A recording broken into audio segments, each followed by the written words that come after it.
Hey, hey y'all. So technically this is the podcast, but we're just kind of um we've been pretty much been planning this for like a while, so I just this is gonna be one of those like type of random off the cuff, just talk about whatever, just anime, shows, you name it. So I have Maria here just to accompany me for like 30-ish minutes or so. Thank you for joining me today. Yeah, thanks for having me. I know it's been a while trying to plan this, so Oh I yeah, apologize. totally.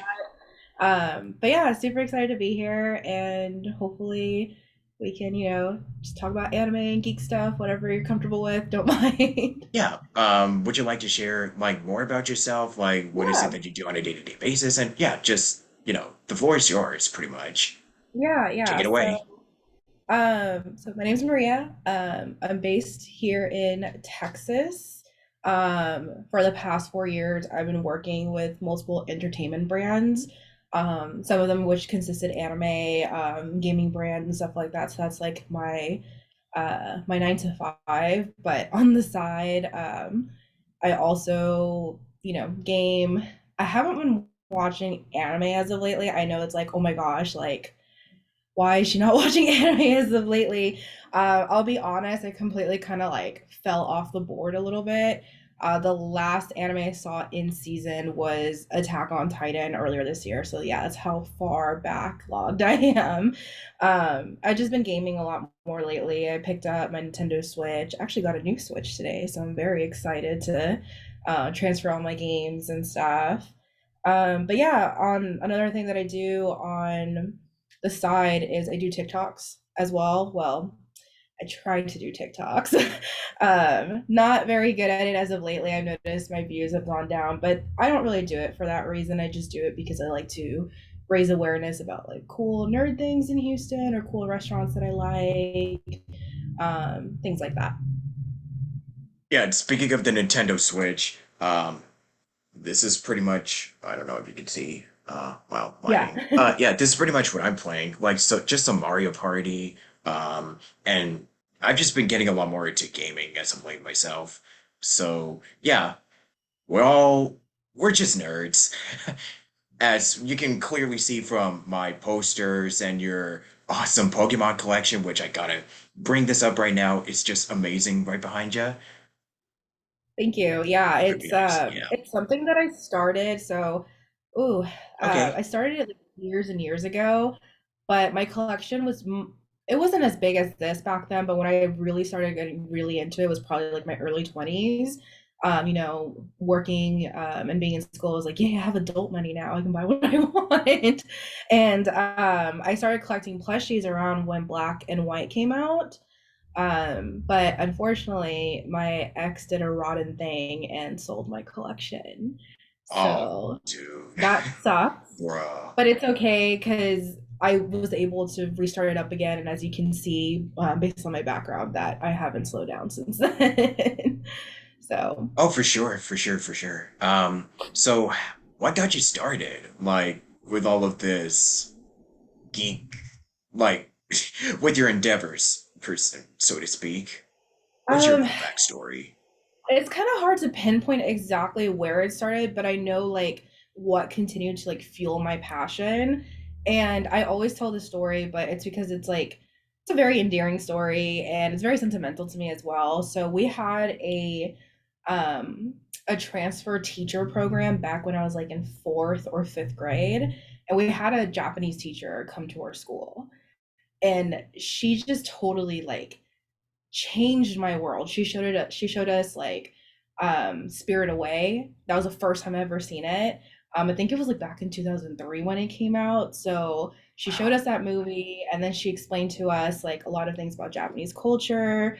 Um she explained what anime was. Like I was watching anime before that, but I didn't know what it was at the time. I just thought it was regular cartoons.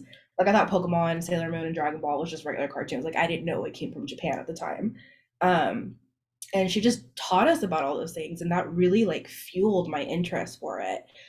She also taught us like basic Japanese phrases. I remember she even had us make 1,000 the origami cranes for children in hospitals in Japan, and she like shipped them back over there and everything. So she just like really like opened my eyes about Japanese culture, and I just been hooked ever since. Awesome. Yeah, I think what started with me was I haven't really been keeping much. I haven't really been keeping track of anime as of late, myself. I think the last one that I was watching consistently was I actually have a poster that's like I mean, you can't really see it, but it's like sitting like in the far right corner of my wall in the room. But it's Agretsuko, which I thought was like, okay, so it's this anime. Wait a minute, is that the one where Hello Kitty just kind of rages? No, no, it's much more than that, as I quickly found out. And for my first anime, I want to say it was, stuff like Pokemon, Yu-Gi-Oh, and I didn't even know that they were anime. And I was watching like I know I've watched like Naruto, Inuyasha, and Dragon Ball when they were on. Oh, this was back when Toonami. This was back in the days when Toonami was actually like weekdays, and they were like or weekends or whatever. They were shown during the day on Cartoon Network, but now it's like Saturday nights at midnight. I like I said, haven't really been keeping track of the new shows that are out now. But yeah, I have to say that some of my favorites that I haven't, I mean, I just started watching them years later. It's stuff like, the classics like Cowboy Bebop, Neon Genesis, Fooly Cooly, those shows that are kind of considered to be like, I guess the gateway shows, like those anime that a lot of people were introduced to, and of course the Miyazaki films. And yeah, I I guess that's sort of my introduction to Mhm. the whole like anime phenomenon craze or what have you. I know that Pokemon, like, I was in the generation that this is still during the time where like um Pokemon was everywhere, and as you know, looking behind you still, like with your collection, like this is pretty much in every kid's house during like the 90s 2000s. You just cannot escape it. Like Yeah. it really did take the world by storm. It really did. Like, I mean, it's still big, but like Mhm. the whole Pokemon craze of like the late 90s early 2000s is like that was something else entirely, man. It was. It's not the Yeah. same anymore for sure. Yeah. Back when one of my biggest dreams as a kid was to go visit the Pokemon Center in New York. I mean, it's I'm still gonna on be a my Pokemon master. yeah. And unfortunately, they transitioned that to a Nintendo store, which is still pretty magical. Like I visited the Nintendo store a couple of times the last few years, and it's still very Pokemon-esque with, with Legend of Zelda and Mario and Kirby and stuff. But of course, my true love is Pokemon. And I look at photos from 2001, 2002 of how it used to look like, and I get so jealous of those who were able to visit it back then because it just truly looked like a magical place. The plushies also back in during that time were better quality. They were made by this, I guess, this manufacturer called Tomy. They're still around. They're still making Pokemon plushies, but the material that they use and the detail and stuff like that was just so much better back then. And that's why some of my plushies are vintage plushies, but it doesn't have to be vintage for me. Like I just pick the ones that I like. And I'm not in any way going to try and literally collect all of them. That's just too much for me. But it was just a magical time back then. And I'm glad you also brought up Toonami as well because I remember oh my gosh, if my dad heard me say this, he'd probably say like, "Oh, I knew you were doing that."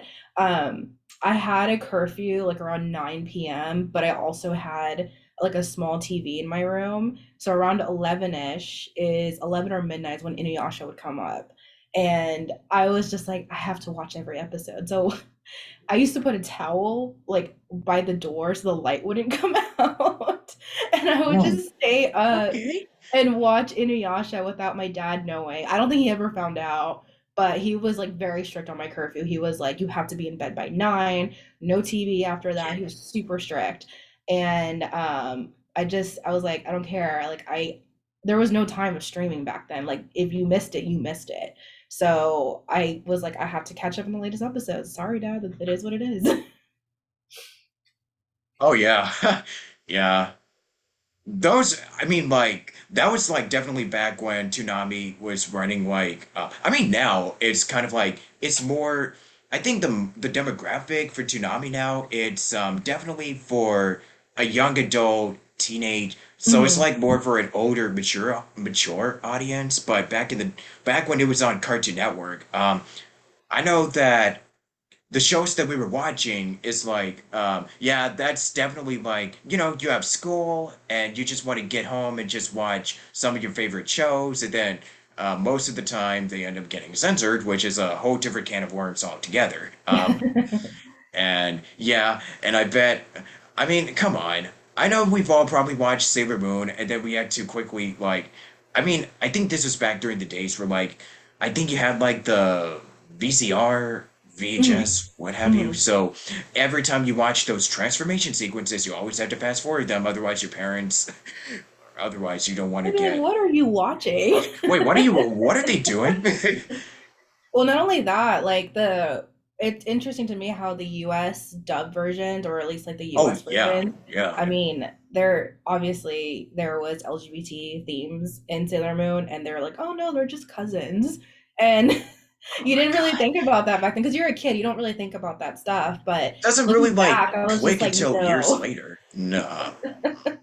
Yeah, and Yeah. actually, where I used to work, which was at Sentai Filmworks, they were previously called AGV Films, and they actually released the Sailor Moon premium box set uncensored. So they had the Japanese language for it and the uncensored English version for it, which is really rare.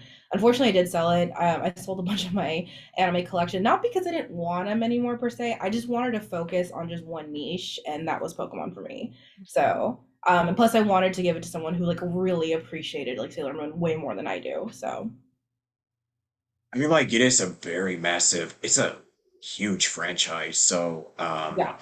yeah. I mean, I just only watched, I mean, I, what's funny is that, like, I actually didn't watch shows that were like, wow, it's just so girly. I just want to watch, like, Ed, and Eddie. I don't like Powerpuff Girls. Like, blech. I mean, like, I mean, obviously, times have changed and, my tastes have kind of, changed.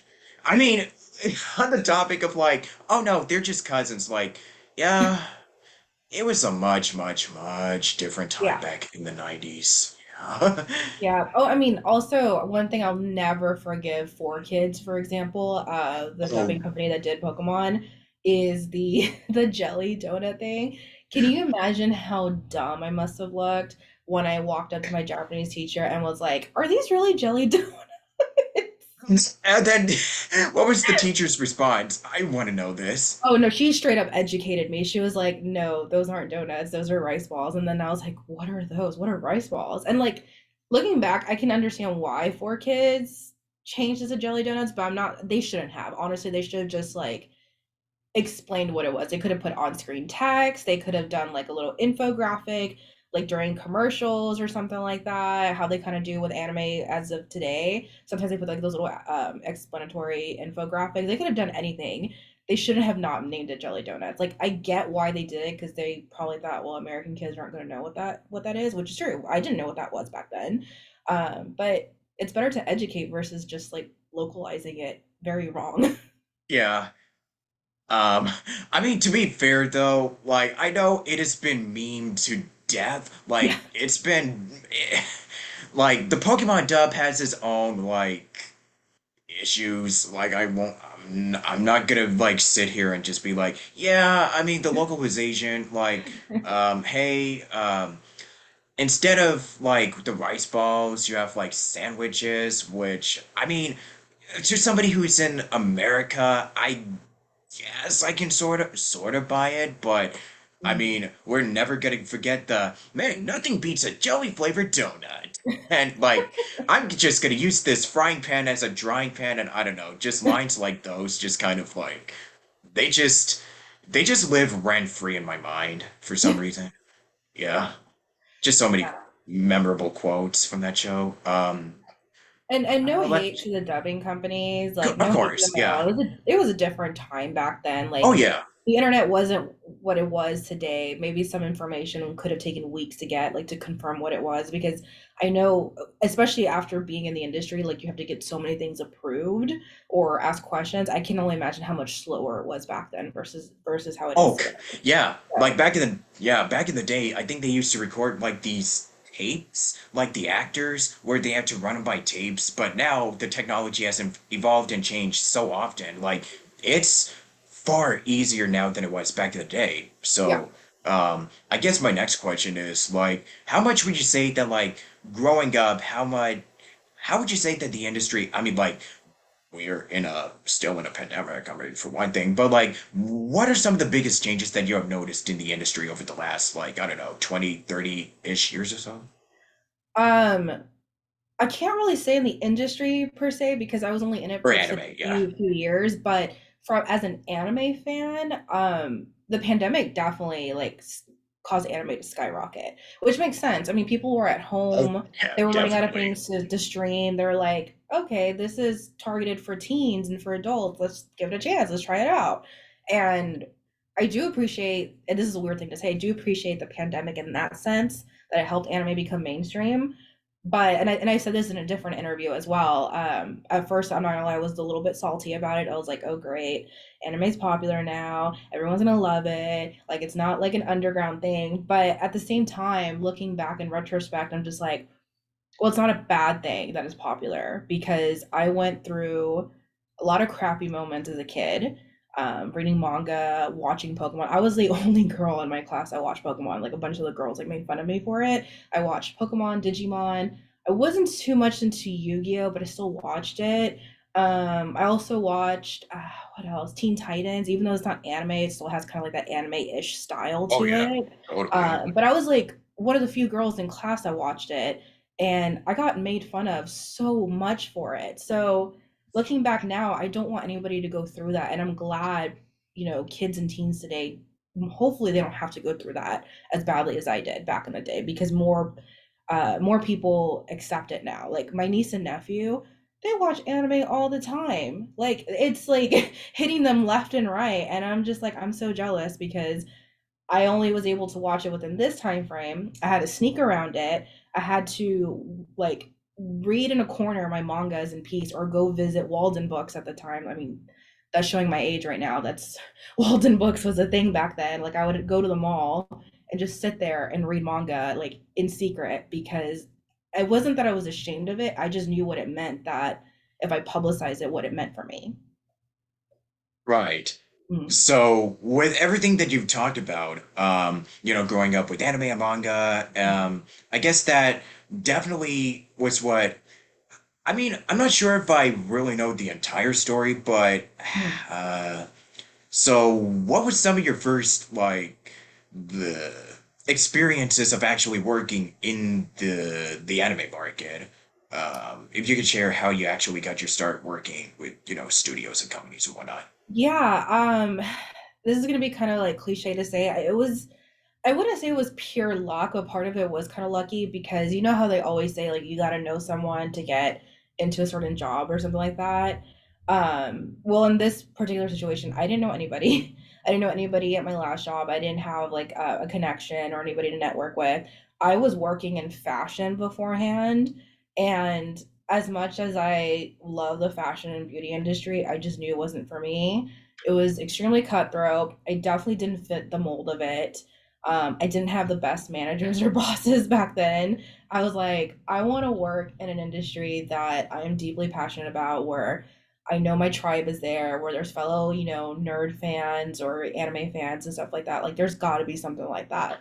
So, and I remember this vividly. I had a last straw with my previous boss, and I was like, I'm going to do a really rash decision and see if I can find a job out of state. Because in my mind at the time, there just wasn't anything entertainment related here in Texas. So I was like, I don't care. I'm just going to apply to jobs in New York, California. I don't care. I'm going to just try my best to see what I can find. And if I have to relocate, then so be it.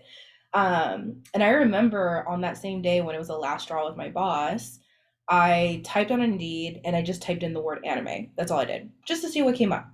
And that's when I discovered about Sentai Filmworks. They were looking for a social media coordinator at the time. And I was like, well, I work in marketing. Let me just shoot my shot. And multiple interviews later, that's how I got the job. Yeah.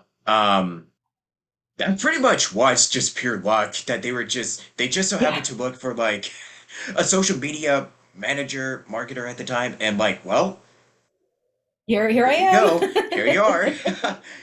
Yeah. Yeah, it definitely was luck definitely was involved for in it for sure because like I said, I didn't know anybody. They could have easily like done like in-house like networking or something like that or asked like an employee like, "Hey, do you know anybody in marketing?"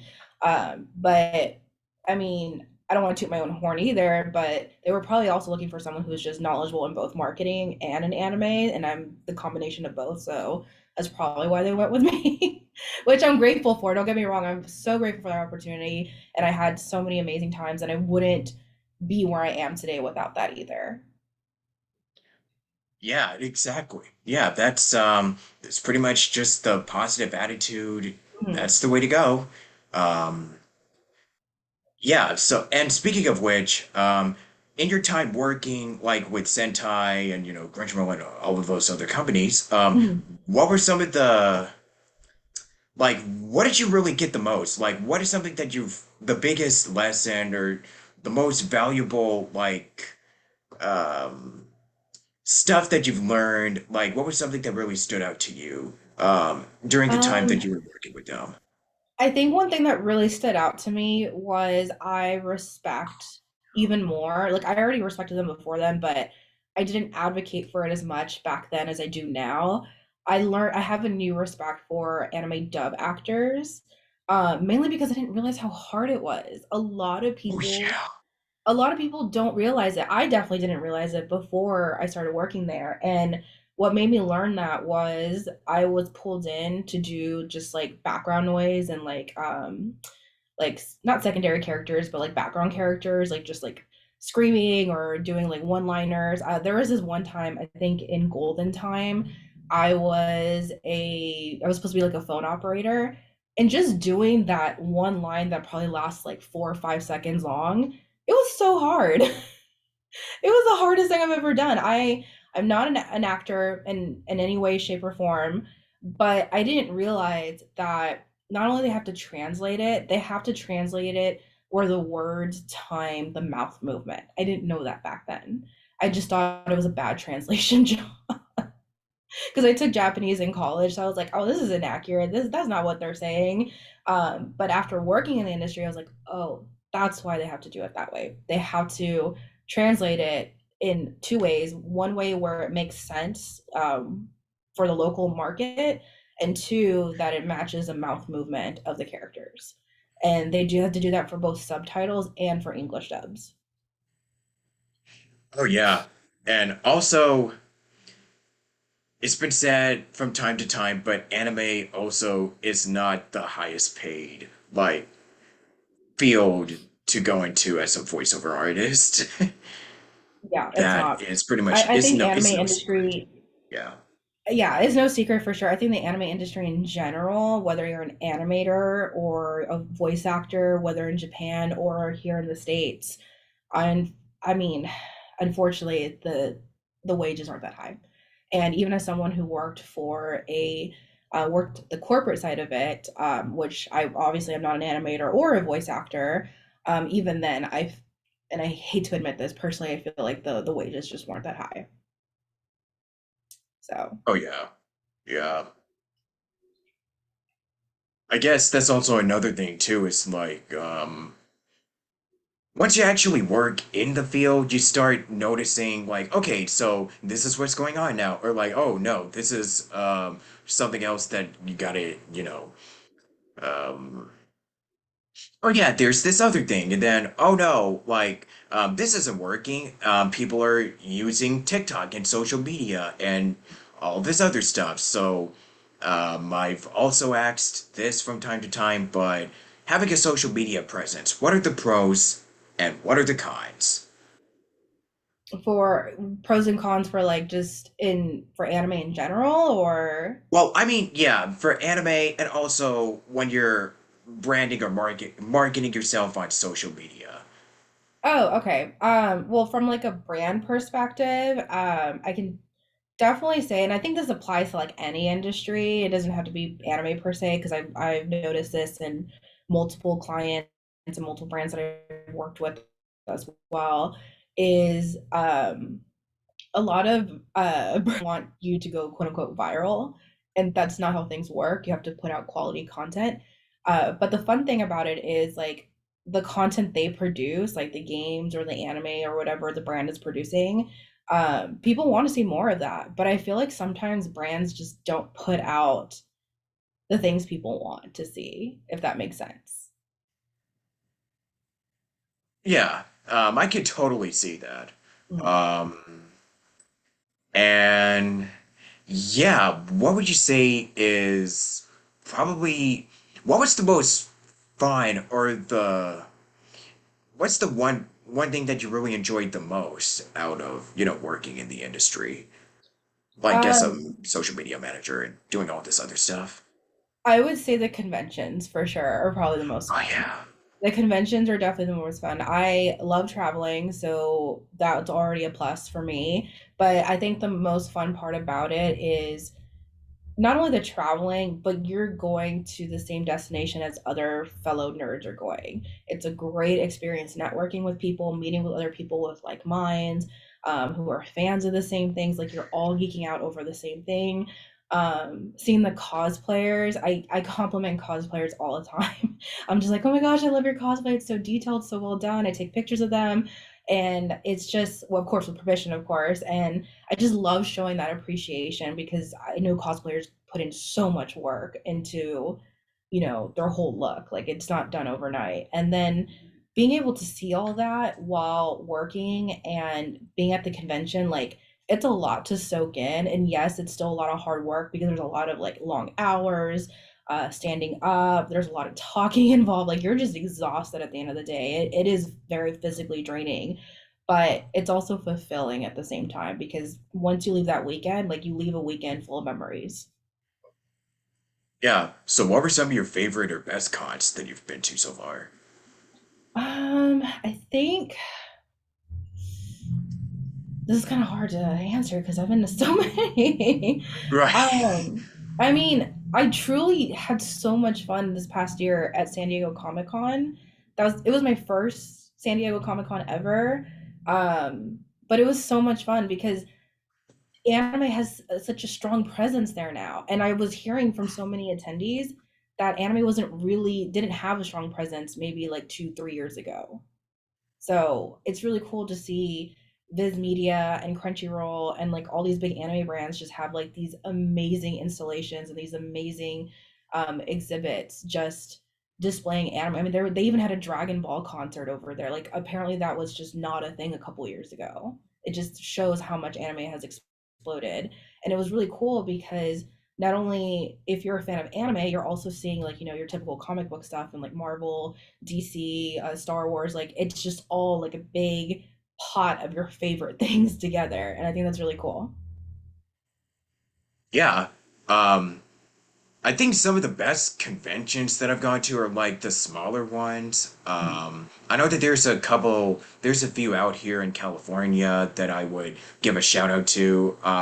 But it's kind of been a while, and I haven't been at like an actual in-person convention since like I think the last one I went to was back in February of 2020, I want to say.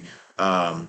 I went to this one signing this year, but like earlier this year, I haven't been back to like a regular convention, but I'm hopefully that will change in probably hopefully that will change next year. So yeah, we'll see. Let's see what the future holds for us. And I guess on that note, um, so where do you see everything else? Like, where do you see it all going in the future? What are you up to right now? And just, yeah, just, you know, to close this out. Yeah. Oh, one thing I wanted to share more about the convention thing before we go into the new topic was and I'm sorry about that. I didn't mean to switch back to the topics. Um, One of my favorite memories that I forgot to mention, that happened at a convention was Anime Boston, I think in 2019. I got to meet one of my like favorite composers ever, Yoko Shimomura. She is a composer for the Kingdom Hearts series and a lot of older video games like Super Mario, some of the Sonic games, which else? Some of the Final Fantasy games. I forgot which one specifically, but she did all of the Kingdom Hearts games. So that was like really cool to meet her. So that's one of my favorite memories for sure. But back to your question about where things are going and what I'm up to now. So now I work for a marketing agency and it has been phenomenal. It's been such a great experience. I work remotely. They are based in California while I'm here in Texas, and we get to work with really awesome brands and clients. Fortunately, can't name them all. I want to like keep that stuff private, just to respect client privacy. But it's been such a dream come true because I do get to work with a lot of some of my favorite brands. Cool, cool. So that's pretty much everything that you can discuss about. I mean, I don't want to, I'm not gonna like, force you to like break like a non-disclosure agreement or Right, anything because right. NDAs are precious. Just all I'm saying. Well, I Um, mean, it's some of the information's on their website. I won't name the website, but I can name, I okay, guess, yeah, like some of the clients. Like some of the clients they have sure. worked with are brands like Nintendo, Sega, PlayStation. They've worked with they've had their like hands in so many like cool brands. So it's like really cool to be a part of it. Okay, nice, nice. So we discussed favorite shows and favorite, like, we talked about a bunch of stuff. So, what is something that you would want to share about yourself that not a lot of people know about you? Oh, that is a hard question because I put so much of myself out there and some of like my interests and stuff. Trying to think. I mean, you kind of have me on the spot here. um, wow. I mean, I don't know how to answer that question. I'm sorry, I don't know how to answer that question.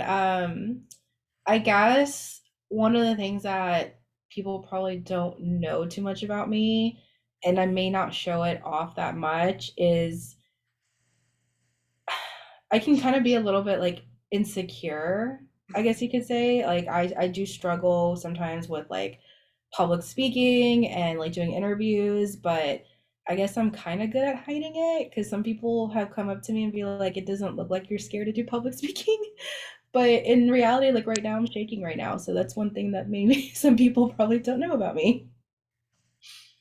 I mean, you're doing pretty good so far, if Had a I'm gonna lot be of honest. practice. Yeah, trust me, I'm kind of the same way. But anyway, what are some of the closing, like any last piece of advice that you want to give to anybody out there before we sign um, off for the day? Yeah, yeah.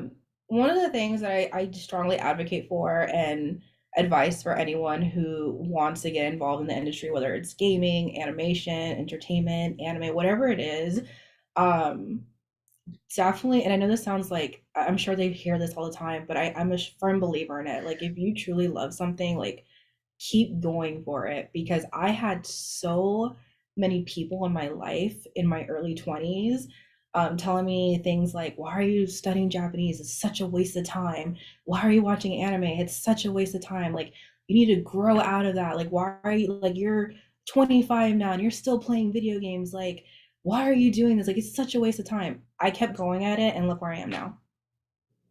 I'm doing what I love. It not only pays the bills, but it allows me to have experiences that I never thought I would be able to have back when I was younger. I hope to one day be able to go to Japan one day and actually experience everything that I've been dreaming to experience. And I can't do that if I don't keep grinding. So that's my advice for people is like, if you love something, just keep grinding at it. Right on, right on. And your social media? It's Curly Senpai. I actually have two. So it's Curly Senpai with two Y's for the curly part. And then I have another one where if you want to see my Pokemon collection, it's Chewing with Pikachu. So yeah, Chewing with Pikachu, and I share a lot of my collection on there. And I also have this little Pikachu that I take with me, and we go to restaurants together, and I share what we eat. Dope. Yeah, thank you so much. That was great advice that you gave earlier about like just never giving up and being persistent and consistent with what you do. I mean, I would just say this, just do it. Yep. That's, Agreed. I mean, it's that anime mindset. I mean, I learned it from literally anime. I learned it from Naruto. He never gave up, kept oh doing yeah, what he wanted to do. I everyone. mean, I it's the swear. common theme in shonen. Like, if you want to be something, why would you stop working towards it? And I took that lesson to heart. Yeah. I mean, we all poke fun a bit. I'm like, I want to be the next Hokage, but it's true though. I'm gonna be Yep.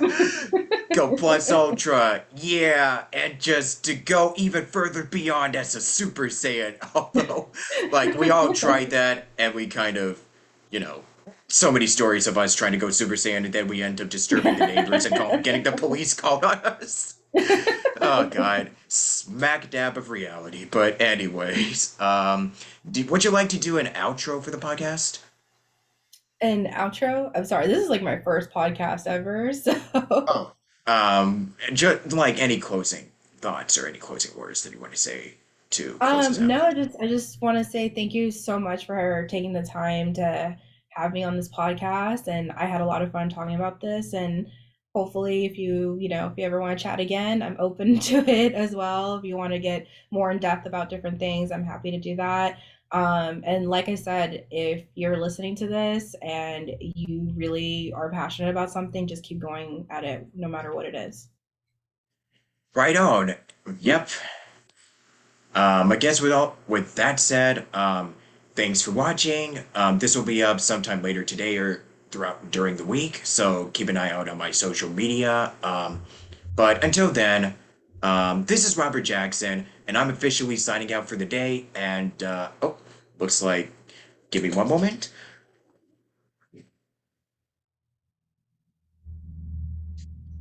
This little guy just wants to make a little cameo before we wrap up. So, hey Oh my guy. God, what a cutie. All right, y'all.